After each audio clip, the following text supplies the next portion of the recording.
आप देख रहे हैं एनवायरमेंट टुडे न्यूज।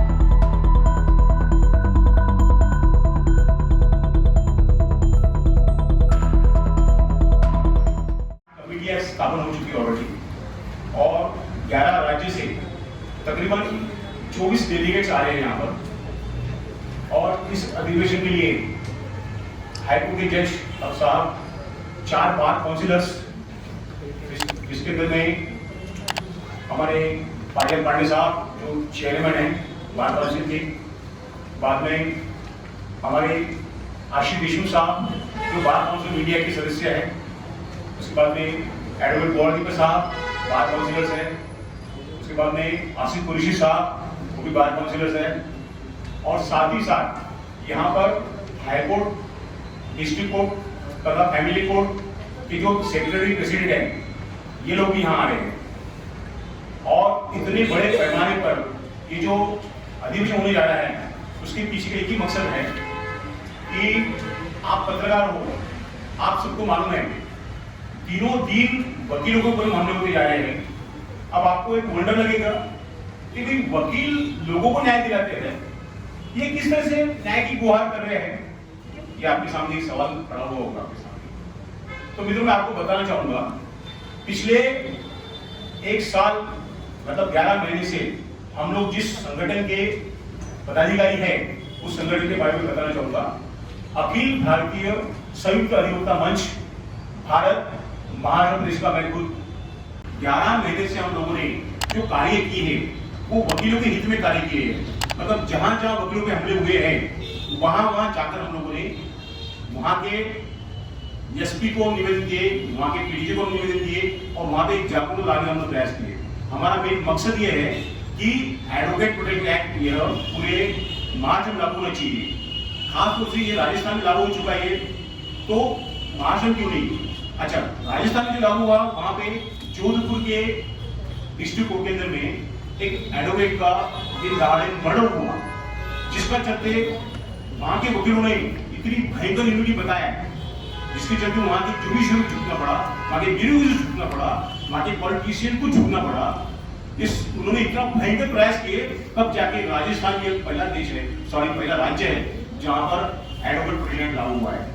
तो पूरे भारत भर के अंदर में ये जो संगठन है हमारा तकरीबन 18 राज्यों में ये संगठन है, और इसकी जो प्रेसिडेंट है सम्माननीय चंद्र कुमार बलेजा साहब, ये हमारे जो मंच है अखिल भारतीय संयुक्त मंच, इस मंच के वो पूरे देश के प्रेसिडेंट है।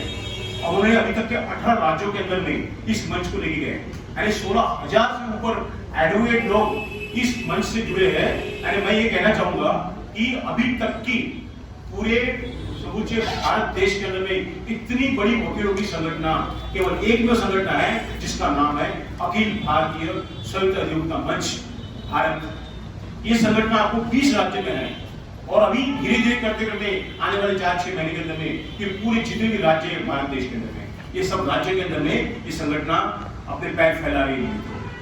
उसका मेन मकसद यही है कि एडवोकेट जो व्यक्ति है इसको किसी भी राज्य के एक राजधानी छोड़ के कोई भी प्रकार का प्रोटेक्शन नहीं है। आप बताइए गवर्नमेंट की कौन सी योजना है वकील को फेवर में? कोई नहीं है। गवर्नमेंट की कौन सा प्रोजेक्ट है या कौन सा क्या है? आज अगर एक एडवोकेट एक डिस्ट्रिक्ट से दूसरे डिस्ट्रिक्ट तक जाता है और उसका एक्सीडेंट अगर होता है, या एक राज्य से दूसरे राज्य में जाता है उसका एक्सीडेंट अगर होता है, उसको कुछ अगर असल्ट होता है, तो हु विल बी रिस्पॉन्सिबल? यहाँ पर गवर्नमेंट हमको कुछ भी प्रोवाइड नहीं करती।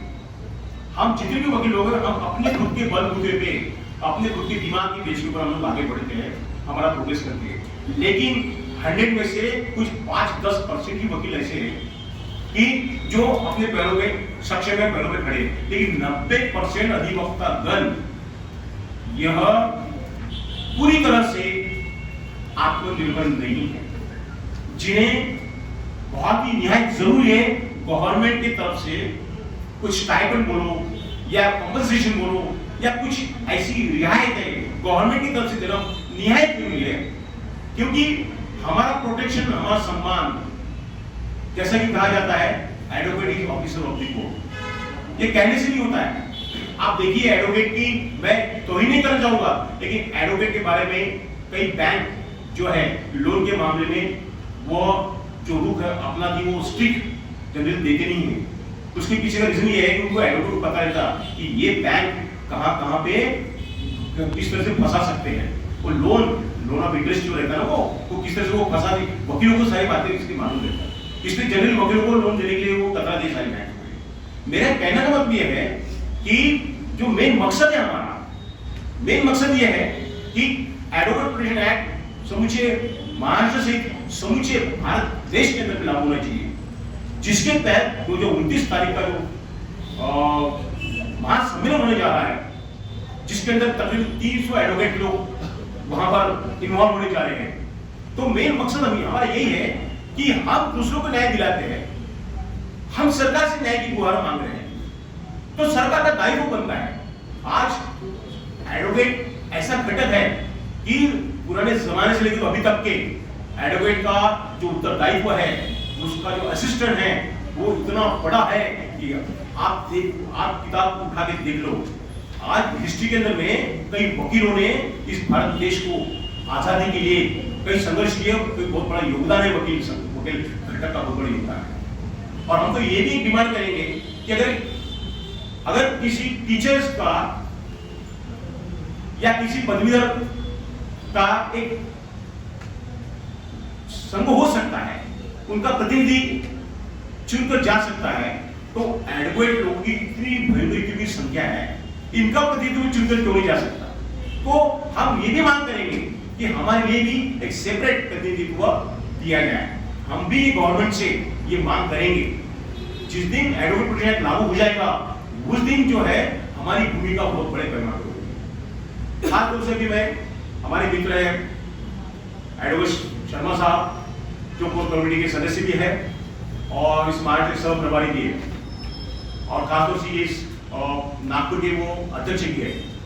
तो इस हम लोगों ने पिछले 11 महीने से, मुझे याद है 31 मई 2023 को जब भोपाल में वहां सम्मेलन हुआ था, तब मुझे वहां पर महाराष्ट्र प्रदेश अध्यक्ष चुना गया, और 11 महीने तक मैंने और हमारे शर्मा जी, इन्होंने हम लोग तकरीबन यहाँ के 11 डिस्ट्रिक्ट के अंदर में हमने हमारे अलग अलग प्रतिनिधि वकीलों के नियुक्त किए हैं, और हमारा कार्य जो है इतने जोर शोर से आगे बढ़ रहा है कि आने वाले समय में 6-8 महीने के अंदर में हम लोगों की जो तादाद है इतनी भयंकर बढ़ते जाएंगी कि गवर्नमेंट को, हमारा जो प्रेशर ग्रुप है, गवर्नमेंट को हम झुकाने के लिए मजबूर करेंगे कि वकीलों की जो समस्या है, वकील की जो ये जो एडवोकेट है उसको लागू होना चाहिए। अभी हमने 11 महीने के अंदर में जो कार्य किए, कहाँ हम लोग गए, कैसा क्या, इसके बारे में 1-2 मिनट में हमारे मित्र शर्मा साहब आपको जानकारी देंगे। थैंक यू, धन्यवाद। अपना सर्वोच्च बलिदान देने वाले शहीद भगत सिंह, शहीद राजगुरु और शहीद सुखदेव, इनको शत नमन करते हुए मैं यहाँ पर हमारे सभी पत्रकार भाइयों को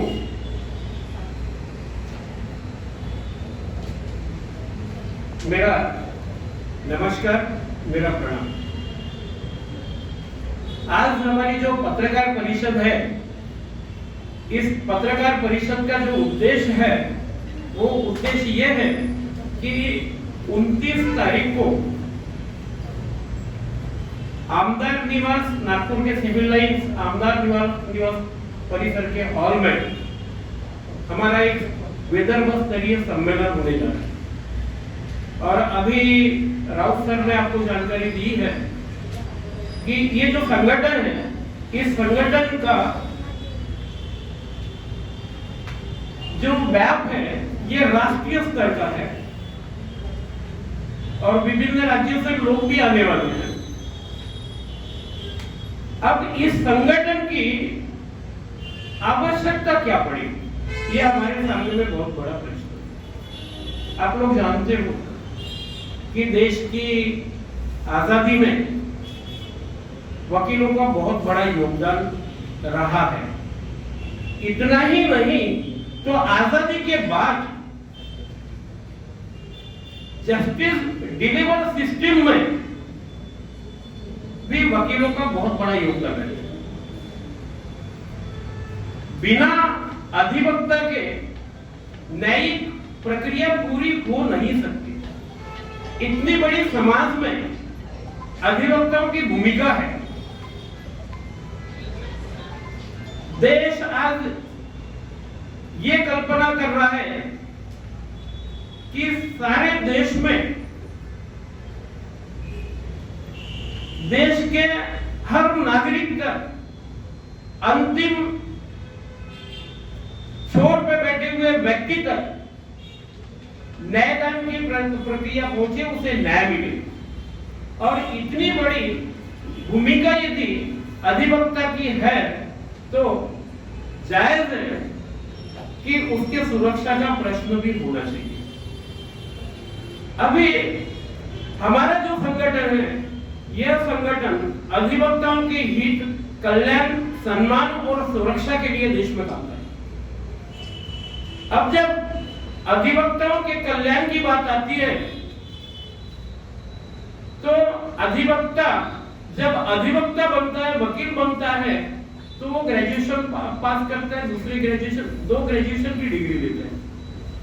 2 ग्रेजुएशन की डिग्री लेने के बाद जब वो इस सिस्टम के साथ में जुड़ता है, जब वो कोर्ट में आता है, तो उसके सामने में पहला प्रश्न आता है कि वो अपने गाड़ी में पेट्रोल कैसे भरे, कोर्ट तक कैसे पहुंचे। यानी आर्थिक प्रश्न उसका शुरू में ही शुरू हो जाता है। जब आर्थिक सुरक्षा उसको नहीं मिलती तो कई अच्छे विद्वान अधिवक्ता, कई अच्छे होशियार बच्चे प्रोफेशन में फ्रस्ट्रेट हो जाते हैं। तो इन बच्चों की आर्थिक सुरक्षा का क्या, यह एक प्रश्न हमारे सामने में है। अब अन्य प्रोफेशन की यदि हम बात करते हैं तो डॉक्टर्स प्रोफेशन में भी स्टाइपेंड की व्यवस्था कर दी जाती है सरकार के द्वारा। फिर आर्थिक सुरक्षा का प्रश्न अधिवक्ताओं के सामने में जब मंडरा रहा है तो यह प्रश्न कैसे सॉल्व किया जाए, इसके लिए हमारा संघर्ष है। फिर बात आती है कि सम्मान की। जब उसकी आर्थिक परिस्थिति, आर्थिक सुरक्षा नहीं है, आर्थिक ये समाज में सम्मान का बहुत बड़ा ये माना जाता है कि हाँ, जिसके पास पैसा है, अच्छा खासा है, उसको थोड़ा सा सम्मान मिलता है। हर किसी बात के लिए लागू नहीं होता ये, परंतु प्राय ये देखा है, मैक्सिमम तबके के लोग यही सोचते हैं कि जिसके पास पैसा है, अच्छा खासा है, गाड़ी घोड़ा है, उसको सम्मानित किया जाए। तो सम्मान का प्रश्न यदि आर्थिक प्रश्न उसका खड़ा हो रहा है, आर्थिक समस्या है, आर्थिक सुरक्षा नहीं है, तो उसके सम्मान का भी प्रश्न वहां खड़ा होना है। फिर व्यक्तिगत सुरक्षा।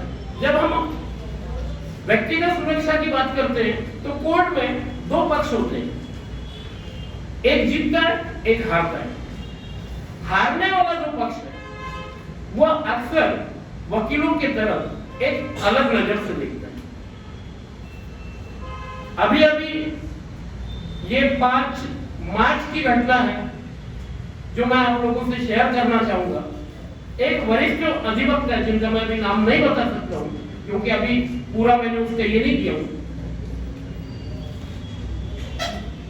एक वरिष्ठ अधिवक्ता अमरावती के थे।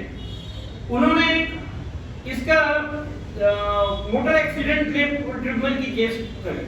उसमें वो प्रतिवादी नंबर 2 की तरफ से खड़े हुए। प्रतिवादी नंबर 2 की तरफ से खड़े रहने के बाद उन्होंने अपना जवाब दाखिल किया। जो नो फॉल्ट लायबिलिटी की एप्लीकेशन पिटिशनर लगाता है उसके ऊपर आर्ग्यू किया, वो एप्लीकेशन रिजेक्ट करवाई। उन्होंने एविडेंस दिया, उन्होंने आर्ग्यू किया। अनफॉर्चुनेटली उनका पक्षकार यानी वो पिटिशनर की तरफ से रिजल्ट आती है। अभी अभी उन्होंने वीडियो रिकॉर्डिंग के साथ में हमें भेजा है कि पक्षकार ने इस तरह की गालियां देते हुए उनसे अभद्रता की। इतना ही नहीं तो उनको उनके पूरे परिवार को जान से मारने की धमकी दी। इसके ऊपर हमारा मंच संज्ञान लेगा। परंतु इसके पहले यदि महाराष्ट्र में वकीलों के हमलों की बात अगर हम करेंगे तो अभी अभी की घटना है राहुरी में अड़ाव दंपत्ति अहमदनगर जिले के राहुरी में एक परिवार की दोनों मियां बीवी दोनों हस्बैंड वाइफ वकील थे और उनकी हत्या कर दी गई। उसके लिए भी हम लोगों ने नागपुर में प्रोटेस्ट किया है और ऐसे जहां जहां पे भी घटना होगी मंच अधिवक्ताओं के साथ में खड़ा रहेगा। गोंदिया का प्रकरण हम एक गोंदिया जिले में नेवारे नामक एक वकील साहब थे जो अभी हमारे मंच के साथ जुड़े हुए हैं, उनके साथ में पुलिस थाने में अभद्रता हुई। उन्हें जिस तरह से मुलजिम को लेके जाते हैं, वो किसी को पूछने गए थे, उनका क्लाइंट था अंदर, पूछने गए तो तू वकील का साला ही क्या हाल ऐसा करके उसे खींचते हुए पुलिस स्टेशन से बेइज्जत करके निकाला गया, खींचा गया और धमकी दी गई कि हम तुमको अरेस्ट करेंगे, हम तुम्हारे ऊपर गुनाह दाखिल करेंगे। तो ये जो है ये सम्मान का प्रश्न खड़ा करता है वकीलों के लिए। जब ये एडवोकेट प्रोटेक्शन एक्ट महाराष्ट्र सह यदि पूरे देश में लागू हो जाता है तो शायद ये समस्या कुछ हद तक कम हो जाएगी। मुंबई के हमले हम देखें, अमरावती में हमले हुए वकीलों के ऊपर, तो हमारा मंच जहां जहां वकीलों के ऊपर अन्याय होता है, अत्याचार होता है, वहां हम लोग पहुंच जाते हैं और अपने अधिवक्ता साथी के साथ कंधे से कंधा मिलाकर खड़े रहते हैं। क्योंकि हमारे देश में किसी को ये इजाजत नहीं दी है कि वो कानून अपने हाथ में ले। चलो माना कि वकील के हाथ से गलती भी हो गई है तो ये किसी को इजाजत नहीं दी गई है कि वो अपने कानून हाथ में ले और वकील के ऊपर हमला करे। और इसलिए यह मंच तत्परता से अधिवक्ता साथियों के साथ खड़ा है और हमारा आज का जो स्पेशल हम लोगों ने रखा हुआ है एडवोकेट प्रोटेक्शन एक्ट, ये जितना जरूरी हम सभी के लिए है उससे कहीं ज़्यादा जरूरी हम महिलाओं के लिए भी है। जैसे कि आप जानते हो कि वकील ये फील्ड ऐसा है जिसमें औरतें बड़ी हिम्मत करके आगे बढ़ती हैं। हिम्मत का मतलब रास्ते में चलने वाली औरत, किसी काम की वजह से घर से बाहर निकलने वाली महिला, हर जगह पे हमें एक अपने आप से ही अंतर बंद करना पड़ता है। और जबकि हम महिलाएं जब दूसरों के न्याय के लिए वकालत करती हैं, हम जब न्याय मंदिर की सीढ़ियां चढ़ती हैं, अगर ऐसे जगह पे हम हमारे मान सम्मान को लेके, हमारे अपने प्रोफेशन को लेके अगर हम हमारी ही महिलाओं को प्रोटेक्ट नहीं कर सकते, हम अपना प्रोटेक्ट नहीं कर सकते हैं, तो बाकी जो महिलाएं हैं जो घर में रहती हैं, जो कॉलेजेस में पढ़ाती हैं, जो हर तरीके का जॉब करती हैं, मैं चाहती हूँ इसलिए कि हम सब महिलाओं को जिस तरीके से बाकी के प्रोटेक्शन देने के लिए हमारी न्याय व्यवस्था प्रतिबद्ध है, उसी तरीके से हमारी जो महिलाएं हैं, हमारी अधिवक्ता महिलाएं हैं, हमारे अधिवक्ता जो भाई लोग हैं, हम सब चाहते हैं कि हमारे भी हक है कि हम हमें भी प्रावधान होना चाहिए कि हमारे ऊपर जो भी ये वजह बिना किसी कारण के, किसी एक की सोच की वजह से हमारे ऊपर जो एक हल्ला होता है, हमारे ऊपर एक आक्रमण होता है, वो आक्रमण का कारण कुछ भी हो सकता है। जाने अनजाने में हम कभी किसी का अपमान नहीं करते, हम वो लड़ाई लड़ते हैं जो वाजिब होती है, जो सही होती है, पर कभी कभी हमें उस चीज का भी भुगतान करना होता है जो हमने कभी किया ही नहीं है। तो मैं गुजारिश करती हूँ हमारे न्याय प्रावधान से, हमारी सरकार से कि वो हमें एडवोकेट प्रोटेक्शन एक्ट लागू करके हम सभी अधिवक्ताओं को पूरी तरीके से हमें एक सेफगार्ड करें, जिसके वजह से हम सभी, जिसमें महिला भी और पुरुष भी, हम सभी पूरी शांति के साथ, पूरे विश्वास के साथ हम ये जो हम दूसरों को न्याय करने की लड़ाई लड़ रहे हैं वो पूरे विश्वास के साथ लड़ें और जिसमें हमारी सुरक्षा का ध्यान रखें। धन्यवाद। होने वाले अन्याय, अत्याचार, उसका मान सम्मान एडवोकेट प्रोटेक्शन एक्ट की मांग करके पूरे भारत में संघर्ष कर रहा है और इस संघर्ष में जब तक उनकी मांग पूरी नहीं होती है तब तक ये संगठन अपना कार्य करता रहेगा, एडवोकेट प्रोटेक्शन एक्ट मिलाने के लिए तत्पर रहेंगे। यही हमारी